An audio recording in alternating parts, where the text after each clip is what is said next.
여러분들은 어떤 기도를 하고 계십니까? 하나님께 어떤 것을 달라고 간절하게 매달리고 있습니까?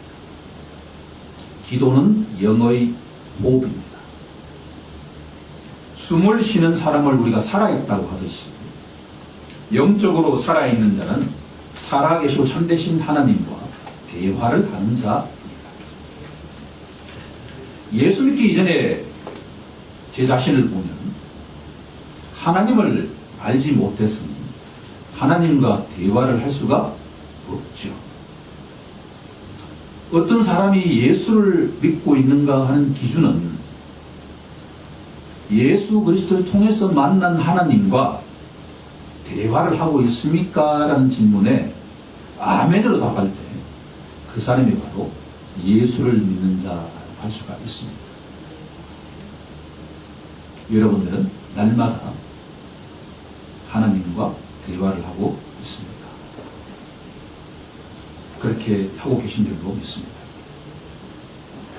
사도 바울이 오늘 본문에서 하나님께 요청한 것은 두 번째 축복을 달라고 기도한 것이 아니라 하나님께서 우리가 예수를 믿을 때 이미 주신 축복을 정확하게 알게 해달라고 기도하고 있습니다.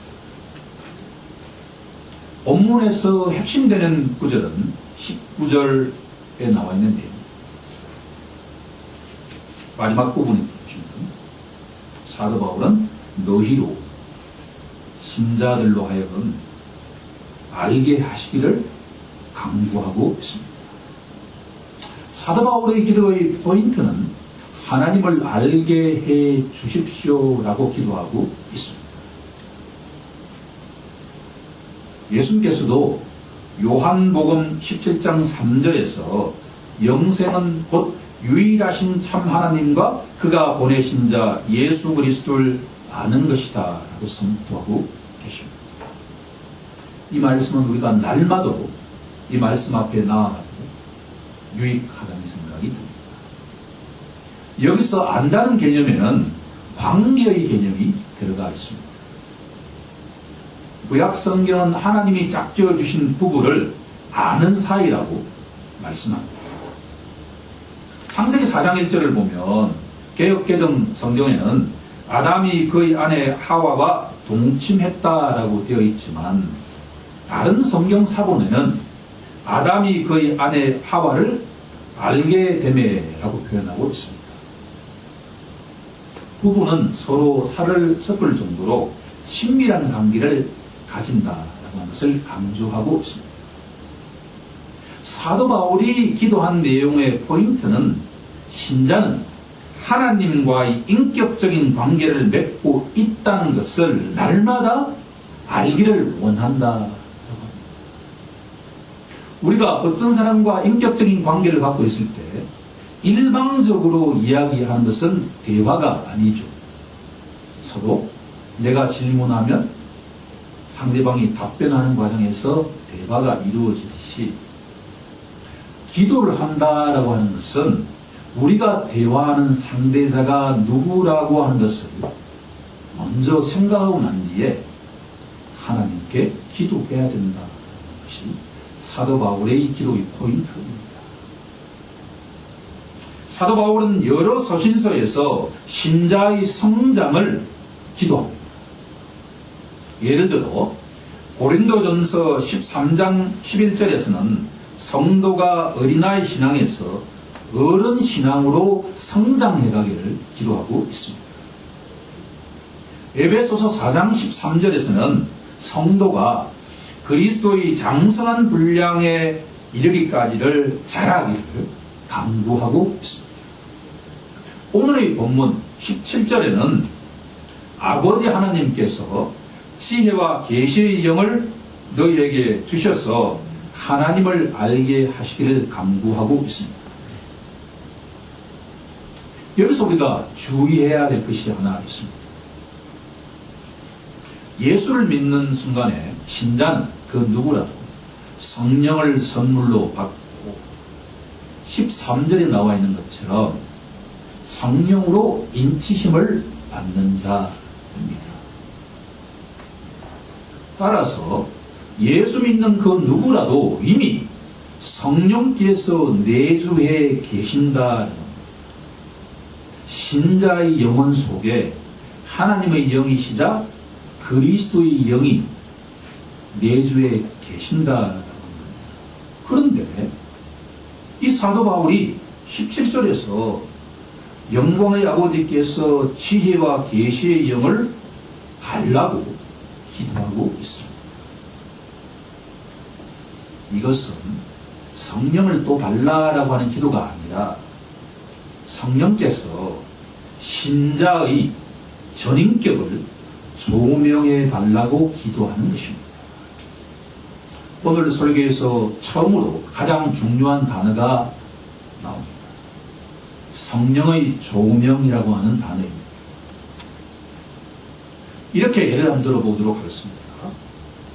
어두운 바다를 항해하던 어떤 어선이 표류하고 있습니다. 그런데 저 멀리서 등대불이 반짝반짝 비칠 때 잃어버린 어선이 방향 감각을 찾듯이 또 칠흑 같은 어둠 속을 가로등불이 비칠 때 그 모든 것들이 밝게 드러나듯이 예수를 믿는 순간 신자의 마음속에 내주하신 성령께서 신자의 어두운 마음을 밝게 비추셔서 하나님이 주신 이미 주신 복의 내용을 알게 해달라고 기도하는 것이 바로 성령의 조명이다라고 하는 것입니다. 사도 바울이 성령의 조명을 통해서 알기를 원하는 내용은 세 가지. 첫 번째가 하나님의 부르심의 소망이고, 두 번째가 하나님의 기업의 영광이고, 세 번째가 하나님의 능력의 지극히 크심입니다. 오늘 설교의 키워드는 세 가지인데, 부르심의 소망, 두 번째가 기업의 영광, 세 번째가 능력의 크심입니다. 주보에 정리해 놓았습니다. 그런데 이 말씀을 준비하면서 이 하나하나의 단어가 너무나 중요하기에 어떻게 보면 하나씩 잘라서 설교를 해야 되지 않을까라는 생각을 해보았습니다. 그 정도로 중요하고 우리에게는 사활을 걸고 그 참된 의미를 알 필요가 있다는 것입니다. 그런데 오늘 이 사도 바울을 통해서 기도의 원리를 총괄적으로 파악해 보는 것도 우리 성도들에게 유익하다는 생각이 들었기 때문에 오늘은 이 세 가지를 총괄적으로 한번 이야기해 보는 시간을 갖도록 하겠습니다. 지금부터 하나씩 검토하는 시간을 갖고자 합니다. 하나님이 신자를 왜 부르셨을까라고 하는 그 목적을 질문하지 않을 수가 없습니다. 왜 하나님께서는 나를, 여러분들을 그 흑암 속에서 생명의 빛으로 부르셨을까라고 하는 질문을 던져본다면 그 답은 새로운 삶을 시작하게 하기 위해서입니다. 참 멋있는 단어입니다. 주보에 제가 정리해 놓았습니다. 새로운 삶의 시작을 하게 하기 위해서 주님은 저와 여러분들을 부르셨다라고 합니다. 자, 이것을 새로운 삶의 시작을 본문 18절에는 다음과 같은 단어로 요약하고 있습니다. 부르심의 소망이다. 신자의 새로운 삶이라고 하는 것은 소망을 품고 살아가는 자다라고 합니다. 에베소서 4장 4절에는 어떤 단어가 나오냐 그러면 부르심의 한 소망이라고 하는 단어가 나옵니다. 신자가 품는 소망은 여러 개가 있을 수가 없다. 크리스찬의 소망은 하나뿐이다. 자, 이렇게 본다면 예수 믿는 자를 어떻게 정의할 수 있는가라고 질문한다면 한 소망을 품고 살아가는 자다라고 할 수가 있습니다. 그러면 이제 하나의 소망이 무엇일까라고 하는 질문으로 나아가지 않을 수가 없습니다. 제가 여러 차례 말씀을 드린 것처럼 신자는 너무나 다릅니다. 그 배경도 다르고 그 성경도 다르고 다릅니다. 다양합니다. 그럼에도 불구하고 신자는 한 소망을 품고 살아가는 자다라고 하는 것이 성경의 메시지입니다. 신자의 소망이라고 하는 것은 과거의 삶과 완전히 분리되어서 새로운 삶을 살아가는 것이 한 소망이다라고 하는 겁니다. 성경이 말하는 새로운 삶은 다양하게 표현될 수가 있습니다. 귀를 기울여 보시기 바랍니다. 새로운 삶이다라고 하는 것은 예수 그리스도의 말씀에 순종하며 살아가는 삶입니다. 다른 말로 표현해 보면 예수 그리스도를 알아가는 것입니다. 예수님이 나를 사랑하시니 나도 예수님을 사랑하며 살아가는 삶입니다. 예수님을 섬기면서 살아가는 것입니다. 이처럼 예수님을 모르던 자가 예수님 말씀에 순종하며 그분을 알고 사랑하고 섬긴다는 것은 예수님이 사랑하시는 이웃과 교제한다는 것을 의미하고, 그러다 보면 설령 신자에게 고난이 찾아오더라도 예수님과 함께 이웃과 함께 그 고난을 극복해낸다라고 하는 것을 의미합니다. 제 삶을 돌이켜보면 사람에게 고난이 없을 수가 없지 않습니까? 예수 믿기 이전에 내 삶은 내 스스로 우리 가족의 힘만으로 그 고난을 이겨내려고 했습니다. 그런데 새로운 삶을 살아가는 자는 주님과 함께 그 고난을 이겨내어 가는 자입니다. 또 우리 이웃인 성도들과 함께 고난을 이겨내는 자임을 명심해야 될 것입니다. 그런데 새로운 삶을 살아가는 신자는 예수님의 영광스러운 모습을 바라보며 소망을 품고 살아가는 자다라고 합니다. 여기서 말하는 소망이라고 하는 것은 끝을 바라보면서 살아가는 자다라고 합니다. 예수 믿는 자는 그 인생관이 완전하게 바뀐 자입니다. 때가 되면 이 세상에 종말이 있다는 것을 믿고 나아가는 자입니다. 예수 믿지 않는 자는 멸망으로 처해지겠지만 내가 예수를 믿는 순간 그 영혼은 주님을 직접 만나볼 것을 소망하면서 살아가는 자입니다. 만약 이렇게 소망을 품고 살아가는 신자라면 그 삶이 근본적으로 바뀌지 않을 수 없다라고 하는 것을 우리들은 명심하고 또 명심해야 될 것입니다. 세상의 종말을 기대하면서 살아가는 신자는 자연스럽게 술을 끊게 됩니다. 담배도 피우지 않게 됩니다. 세상이 손가락질하는 일들을 하지 않으려고 노력하면서 살아가지 않을 수가 없다라고 하는 것을 우리는 명심해야 될 것입니다. 새로운 삶을 살아가면서 소망을 품고 살아가는 자는 자연스럽게 성화의 삶을 살아가지 않을 수가 없다라고 하는 것을 오늘 이 말씀을 통해서 우리들은 명심해야 될 것입니다. 우리 모두 그렇게 되기를 간절히 소망합니다. 두 번째는 하나님의 기업의 영광에 대해서 사도 바울이 우리에게 알려주고 있습니다. 사도 바울이 하나님께 드린 두 번째 기도는 성도 안에 있는 그 기업의 영광의 풍성함을 알게 해달라는 기도입니다. 하나님의 기업은 두 가지 해석이 가능합니다.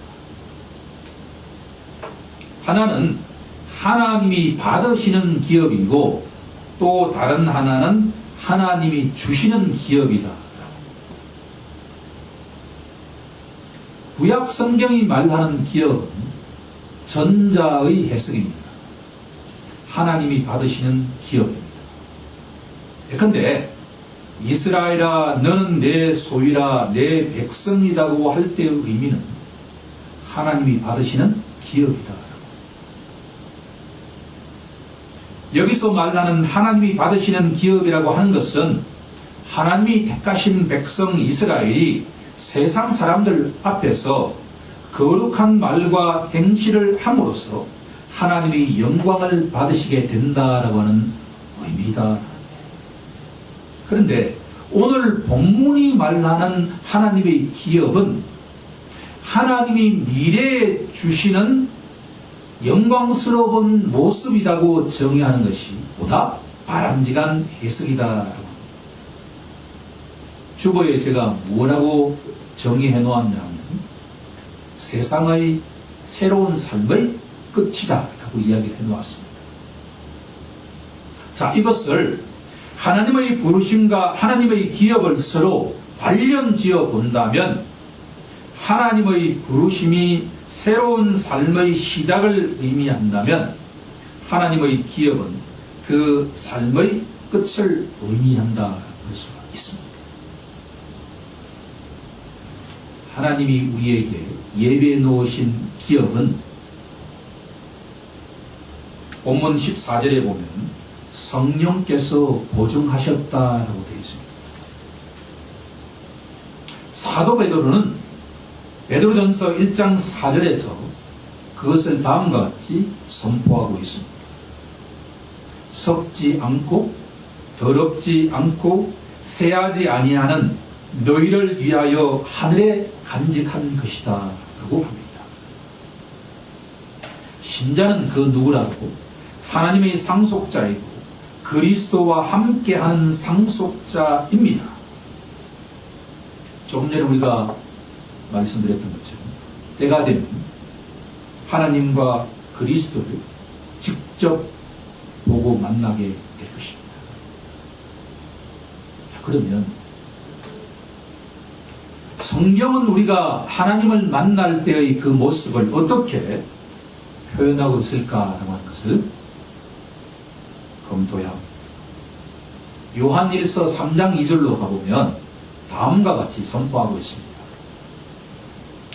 사랑하는 자들아, 우리가 지금은 하나님의 자녀라. 장래에 어떻게 될지는 아직 나타나지 아니하였으나 그가 나타나시면 우리가 그와 같을 줄을 아는 것은 그의 참모습 그대로 볼 것이기 때문이다. 요한계시록 22장 3절 4절에서 성도의 변화된 모습을 다음과 같이 증언하고 있습니다. 너무나 중요한 말씀입니다. 다시 저주가 없습니다. 하나님과 그 어린 양의 보좌가 그 가운데 있으니 그의 종들이 그를 섬기며 그의 얼굴을 볼 터이요 그의 이름도 그의 이마에 있으리라. 저주도 병도 아무 고통도 없는 순간이 신자에게 온다라고 하는 것은 우리가 명심하는 순간에 이 세상은 기본적으로 달리 보이기 시작한다라고 하는 것이 사도 바울을 통해서 주님이 우리에게 주시는 메시지입니다. 우리 모두 영광스러운 모습으로 변화될 것을 소망하면서 지금 이곳에서 최선을 다하길 간절히 축원합니다. 세 번째는 가장 중요한 하나님의 능력이 지극히 크시다라고 하는 내용입니다. 하나님의 부르심의 소망이 새로운 삶의 시작이고 하나님의 영광스러운 기업이 새로운 삶의 끝이라면 그 시작과 끝을 이어주는 것이 무엇인가라고 한다면 그것이 바로 하나님의 능력이다라고 합니다.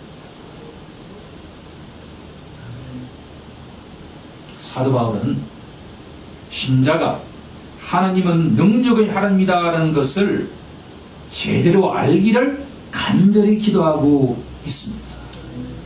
우리들은 성경에서 너무나 이 말씀을 자주 들었기 때문에 하나님은 능력의 하나님이다라고 하는 것에 친숙해 있습니다. 오늘 이 의미를 정확하게 파악하는 시간이 되길 간절히 소망합니다. 사람이 하지 못하는, 사람이 속박받는 것에는 두 가지가 있는데 하나가 죽는다는 것입니다. 이 세상에 사람이 죽음을 극복했다라고 하는 내용을 우리가 발견한다고 한다면 세상 모든 보물을 다 주지 않겠습니다. 이 세상에 아무리 부자와 권세자 죽음을 극복할 수는 없습니다. 또 하나가 더 있는데 그것은 악한 세력으로부터 해방되는 것입니다. 너무나 중요한 이야기입니다. 사람은 두 가지 권세로부터 자유롭지 못하다라고 합니다. 첫 번째가 죽음이라고 하는 권세로, 또 하나가 사탄, 마귀라고 하는 이 악한 세력으로부터 독립하는 것입니다. 제 삶을 돌이켜보면 죄의 종은 그 악한 사탄과 마귀가 밀 까부르듯 마음대로 휘두릅니다.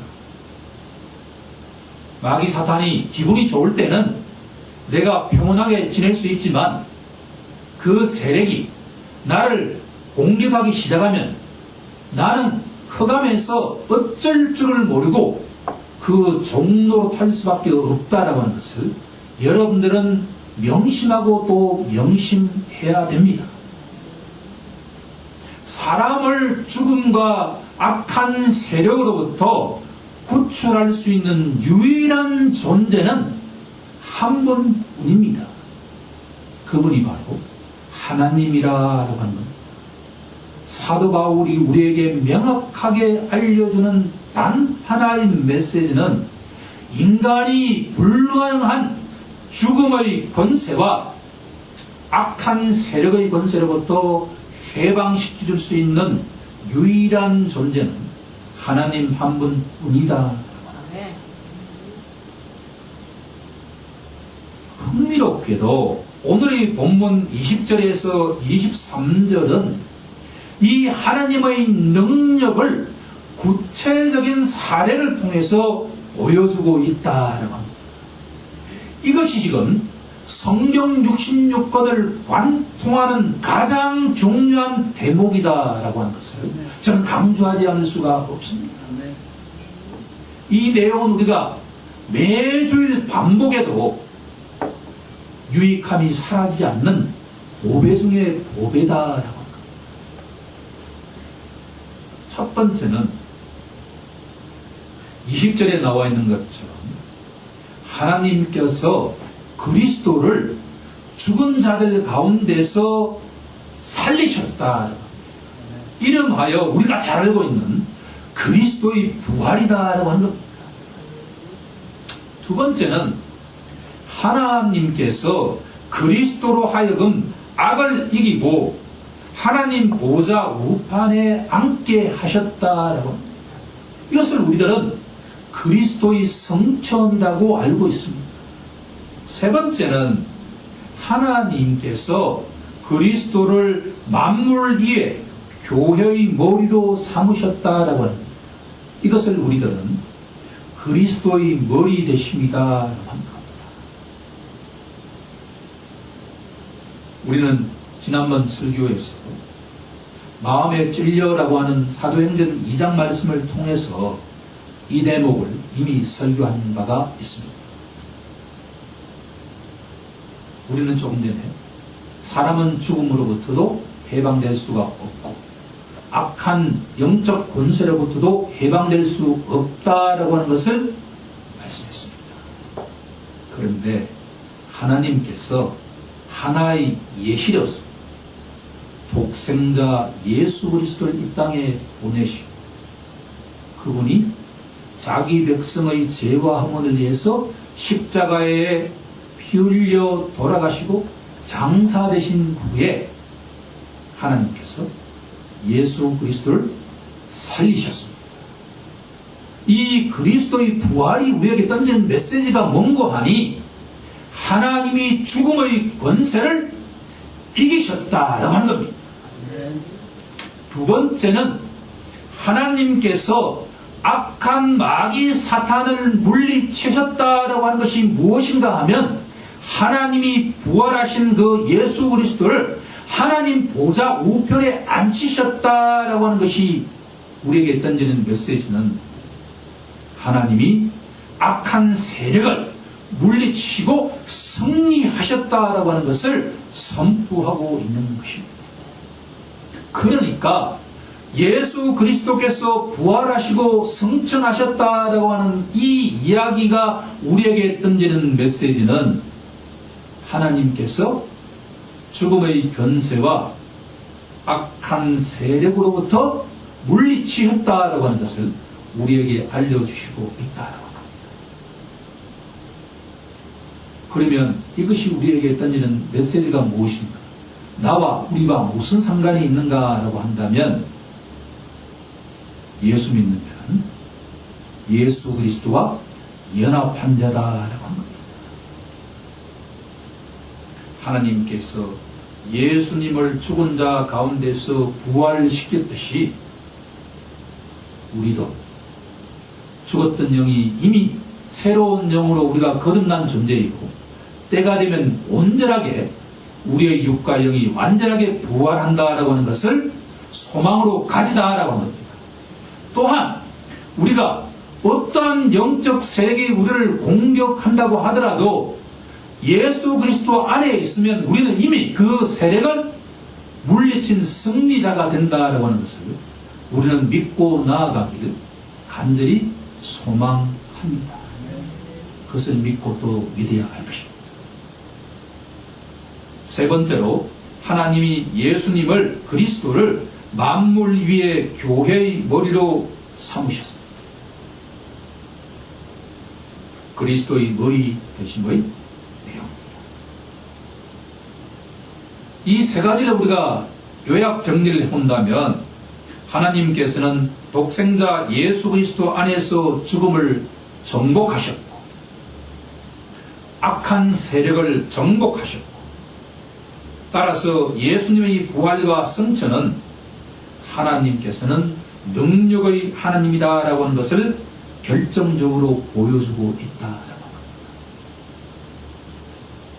마지막으로 본문 22절, 23절에는 교회에 관한 중요한 몇 가지 원리를 우리에게 교훈하고 있습니다. 23절에 보시면 교회는 그의 몸이니 이라고 되어 있습니다.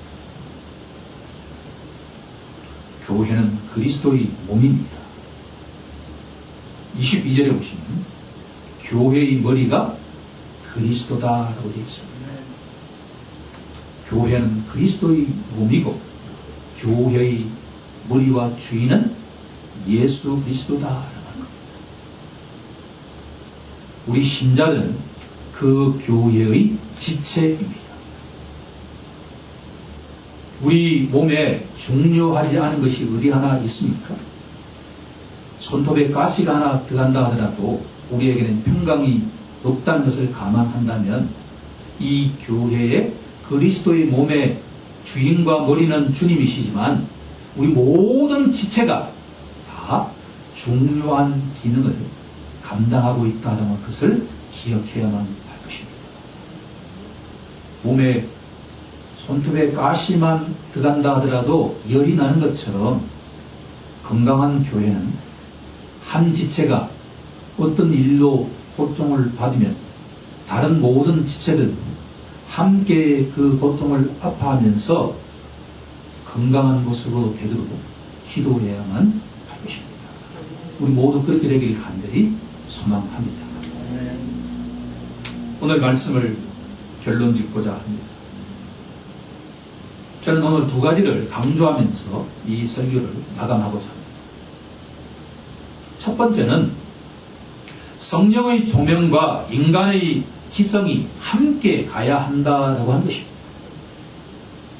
하나님이 신자를 향해서 베푸신 복의 삼종적 내용을 알기 위해서는 성령께서 날마다 우리의 어두운 눈을 밝게 해달라고 기도해야만 하지만 동시에 신자는 날마다 성령께 질문하며 상고하는 책임이 있다라고 하는 것을 기억하길 간절히 소망합니다. 두 번째는 지식과 믿음은 함께 가야 한다라고 하는 겁니다.